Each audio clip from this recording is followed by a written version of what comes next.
Membahas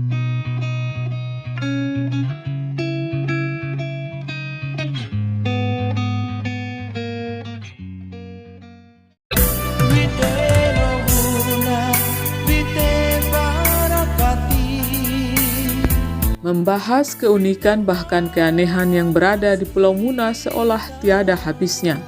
Kian ditelusuri semakin banyak ditemukan, dengan berbagai kisah di balik keberadaannya, mulai dari sejarah hingga hal-hal mistik. Untuk itu, tidaklah mengherankan bila sejumlah orang menyebut Pulau Muna sebagai the real hidden paradise, atau surga tersembunyi sesungguhnya. Itu karena hampir semua hal indah, aneh, sampai bisa disebut ajaib tersembunyi dalam hutan belantara.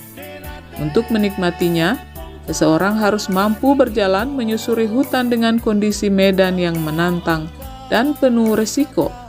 Tapi semua lelah bakal tergantikan rasa kagum setelah menyaksikan secara langsung beberapa keindahan, keanehan, bahkan keajaiban yang tersembunyi dalam rahim Pulau Muna. Inilah pembeda utama Pulau Muna dari daerah lain di Indonesia dalam hal potensi sumber daya budaya ataupun pariwisata.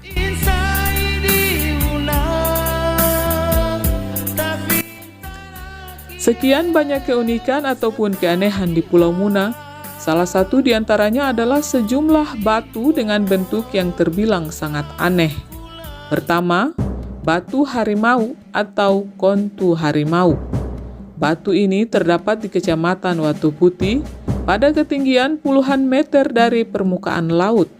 Bentuk batu dimaksud disebut sangat aneh karena menyerupai seekor harimau yang sedang duduk. Penampakan seperti harimau akan terlihat jelas bila dipotret dari udara. Bagi yang hendak berkunjung ke sana, perlu diingatkan agar berhati-hati, sebab medannya cukup sulit. Sesampai di sana pun, pengunjung harus lebih waspada bila ingin naik ke atas batu. Selain resiko terjatuh, batu harimau juga akan terasa bergoyang kalau ada yang duduk di atasnya.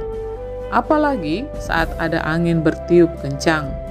Tapi, siapapun yang berada di puncak batu harimau kelak dapat menyaksikan pemandangan indah luar biasa.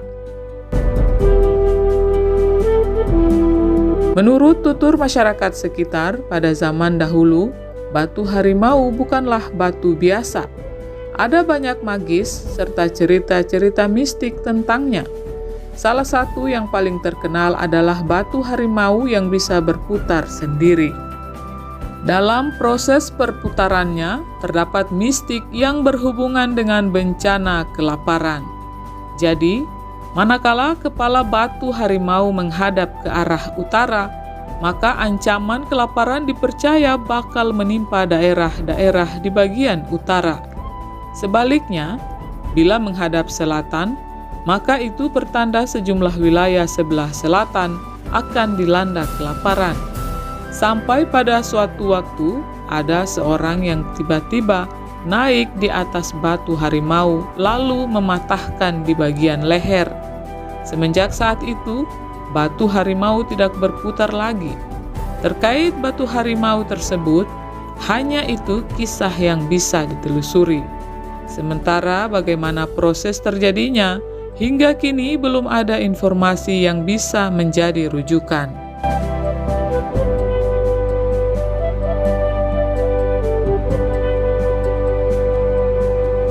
Kedua, batu harimau atau kontu harimau yang terletak di Kecamatan Tongkuno, tepatnya di Kompleks Masjid Tua Kota Wuna. Berbeda dengan di Watu Putih, batu ini tidak menyerupai harimau sama sekali. Letak keunikannya terletak pada bentuknya yang menyerupai kelamin wanita. Bagi yang pertama kali melihat batu harimau yang satu ini, sesungguhnya sama seperti batu pada umumnya. Tapi bila diperhatikan secara seksama, maka akan nampak bentuk aneh menyerupai kelamin wanita. Terkait kisah mistik ataupun magis, tidak ada tentang hal tersebut. Lain halnya dengan kisah sejarah. Batu harimau itu termaksud salah satu bukti paling berharga dalam proses perjalanan sejarah kerajaan Muna di masa lalu. Inilah yang membedakan batu ini dengan batu apapun di Pulau Muna. Mengingat pentingnya fungsi batu harimau pada masa kerajaan, hingga kemudian ditetapkan menjadi salah satu benda cagar budaya yang harus dijaga. Terkait hubungan batu harimau dengan perjalanan sejarah kerajaan Muna, sejarah mencatat bahwa pada zaman dahulu, batu tersebut menjadi tempat pelantikan raja-raja Muna. Begitulah simbol kesederhanaan pribadi seorang pemimpin di kerajaan Muna kala itu. Mereka bukan duduk di atas singgasana megah, berhiaskan emas ataupun berlian, tapi pada sebuah batu keras. Melalui batu itu, seorang raja Muna seolah hendak diingatkan bahwa ia bukan siapa-siapa. Dia berasal dari rakyat biasa dan kemudian dipilih untuk melayani rakyat. Jadi, ketika Raja Muna disumpah, salah satu yang diingatkan adalah jangan pernah menyalahgunakan kekuasaan, apalagi demi kepentingan pribadi. Bila dalam perjalanannya sang raja melanggar sumpah yang telah diucapkan, maka ia tidak akan selamat. Begitupun dengan anak serta keturunannya, semua akan celaka. Demikian sekelumit peran penting batu harimau di masa kerajaan Muna.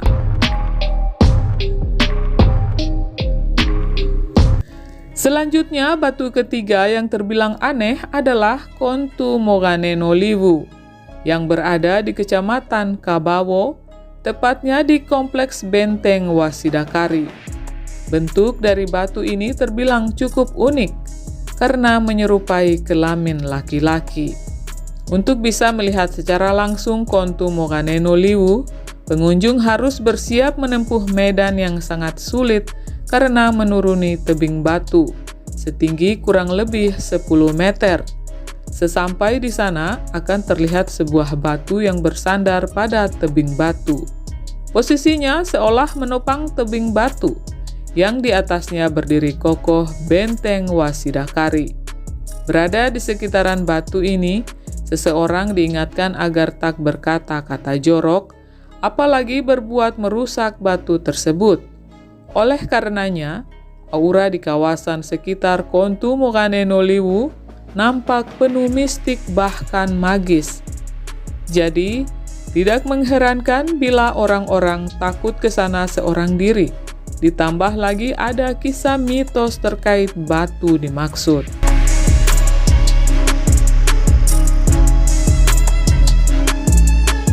Berdasarkan cerita masyarakat sekitar, Kontu Moganenoliwu dahulu adalah seorang manusia perkasa yang sengaja merubah diri menjadi sebuah batu. Dia adalah Panglima Raja Wasidakari. Berkat kelihayan strategi serta keberaniannya, kerajaan Wasidakari beberapa kali selamat dari serangan ataupun invasi kerajaan lain.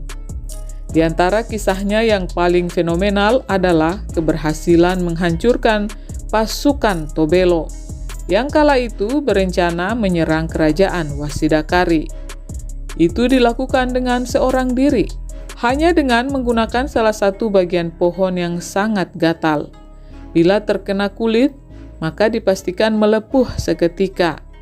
Taktik tersebut ternyata sangat efektif. Pasukan Tobelo lari tunggang langgang menyelamatkan diri. Seperti itulah sepenggal kisah heroik sang panglima kerajaan Wasidakari. Bukan hanya itu, bahkan ia rela merubah diri jadi batu agar terus menopang kerajaan Wasidakari. Demikian 3 buah batu paling aneh di Pulau Muna. Tentu saja keberadaan ketiganya adalah rahmat tak terhingga bagi Kabupaten Muna, yang pada masa lampau termasuk salah satu kerajaan besar di Jazirah Sulawesi, khususnya Sulawesi Tenggara.